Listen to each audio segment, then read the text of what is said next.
गरुड़ पुराण के अनुसार प्रत्येक मनुष्य की मृत्यु का कारण उसके द्वारा किए गए पूर्व जन्मों के कर्म होते हैं। मृत्युलोक और यमलोक के बीच की दूरी लगभग 86,000 योजन है, जो पापी को तय करनी पड़ती है। जीवात्मा के शरीर त्यागने के समय भूमि को गोबर से लीपकर तिल और कुशा बिछाना शास्त्र सम्मत है। मरणासन्न व्यक्ति के मुख में सुवर्ण और समीप तुलसी एवं शालिग्राम रखने से उसकी सद्गति निश्चित रूप से होती है।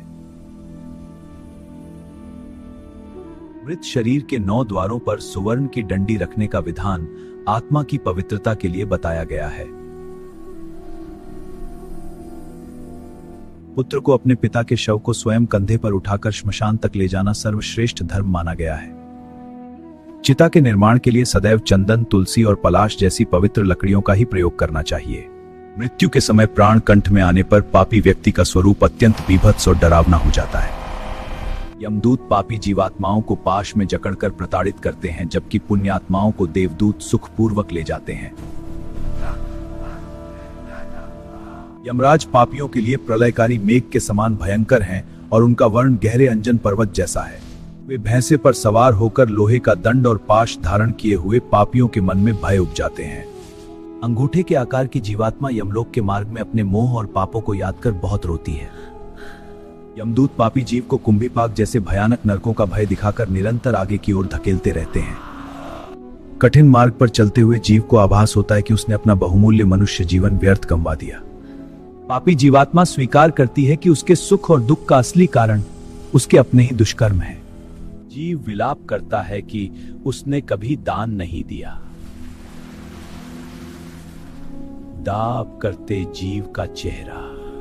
गरुड़ पुराण के ये रहस्य हमें वर्तमान जीवन में धर्म और परोपकार के मार्ग पर चलने की प्रेरणा देते हैं। गरुड़ पुराण के अनुसार मनुष्य के कर्म ही उसकी मृत्यु के बाद की गति और मार्ग को निर्धारित करते हैं।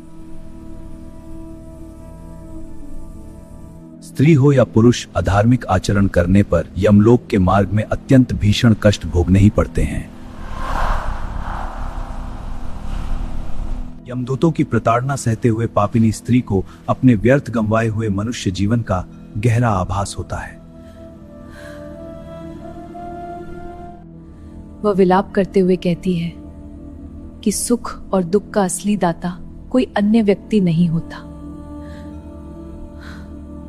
जीवात्मा सदैव अपने पूर्व जन्म में किए गए कर्मों के फल को ही विवश होकर भोगती रहती है।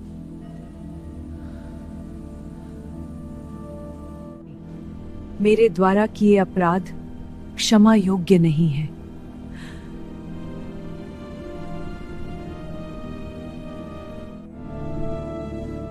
वह स्त्री पश्चाताप करती है कि पति के जीवित रहते उसने कभी उन्हें सुख प्रदान नहीं किया था। पति की मृत्यु के बाद उसने वैधव्य धर्म और मर्यादाओं का पालन भी निष्ठा से नहीं किया है। मासोपवास और चांद्रायण जैसे कठिन व्रतों के माध्यम से उसने कभी अपने पापी शरीर को शुद्ध नहीं किया। स्त्री का शरीर दुखों का पात्र है, जिसे बुरे कर्मों के कारण पाकर उसने व्यर्थ ही गंवा दिया। पृथ्वी, वायु, आकाश, जल और अग्नि जैसे पंचतत्व मनुष्य के हर कर्म के निरंतर साक्षी बने रहते हैं। प्राण निकलने के बाद केवल धर्म ही जीवात्मा के साथ परलोक की लंबी और कठिन यात्रा पर जाता है। त्वचा, हड्डी, मांस और रक्त जैसे भौतिक तत्व मृत्यु के पश्चात इसी नश्वर संसार में ही छूट जाते हैं। जो जीव धर्म से युक्त होता है वही परलोक के मार्ग में सुख और शांति को प्राप्त करता है। श्री कृष्ण ने गीता में कहा है कि यज्ञ के अतिरिक्त किए गए अन्य कर्म बंधन का कारण है। अतः मनुष्य को फल की आसक्ति त्याग कर केवल धर्म के निमित्त ही श्रेष्ठ कर्मों का आचरण करना चाहिए। यमलोक की यात्रा में जीव को अपने हर छोटे बड़े पाप का हिसाब यमराज के सम्मुख देना पड़ता है। गरुड़ पुराण के ये वचन हमें वर्तमान जीवन में सात्विक और धार्मिक मार्ग अपनाने की प्रेरणा देते हैं। भगवान श्री नारायण और माता सरस्वती को नमन करके गरुड़ महापुराण का पावन वाचन आरंभ करना चाहिए। सनातन धर्म में गरुड़ पुराण का विशेष महत्व है क्योंकि इसके अधिपति स्वयं भगवान श्री हरि हैं। यह पुराण मेरी वाणी है, हे प्रभु यह धन्य है, इसे ग्रहण कर मोक्ष का द्वार खुलेगा। इस महापुराण में जन्म, मृत्यु, नरक, स्वर्ग, पुनर्जन्म और जीवन के नीति नियमों का विस्तार से वर्णन है। अक्सर लोग इस दुविधा में रहते हैं कि गरुड़ पुराण को घर में रखना शुभ है या अशुभ।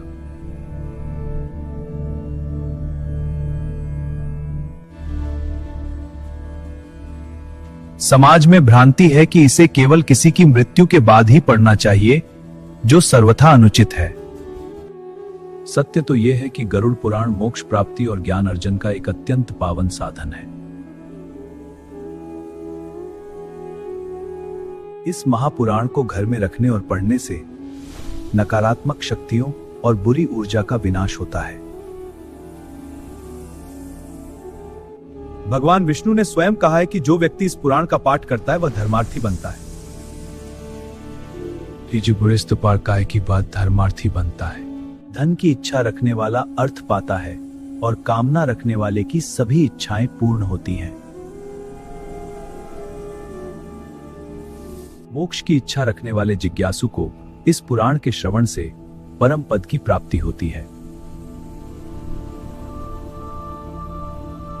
गरुड़ पुराण का मात्र एक श्लोक या एक चरण पढ़ने से भी मनुष्य समस्त पापों से मुक्त होता है। अपुत्रो लभते पुत्रान् निर्धनो धनमाप्नुयात्। जिस व्यक्ति के घर में यह ग्रंथ विद्यमान है उसे इसी जन्म में सभी सुख प्राप्त होते हैं। यह महापुराण नीतियों का अनमोल कोश है जो मनुष्य को भोग और मोक्ष दोनों प्रदान करता है। इसे पढ़ने या सुनने से धर्म, अर्थ, काम और मोक्ष जैसे चारों पुरुषार्थों की सिद्धि होती है। विद्यार्थी को विद्या विजय चाहने वाले को जीत और पापियों को पापों से मुक्ति मिल जाती है। मंगल की कामना करने वाले का कल्याण होता है और ज्ञानार्थी को गूढ़ ज्ञान प्राप्त होता है। गरुड़ पुराण के एक श्लोक का पाठ करने वाले की कभी भी अकाल मृत्यु नहीं होती है। मात्र आधे श्लोक का पाठ करने से दुष्ट शत्रुओं का भय समाप्त और उनका क्षय होता है। शौनक मुनि ने भी सूत जी से इसे सुनकर भगवान विष्णु की कृपा से मुक्ति पाई थी। भ्रांतियों को त्याग कर पुराण में लिखी सत्य बातों पर विश्वास करना ही मनुष्य के लिए कल्याणकारी है।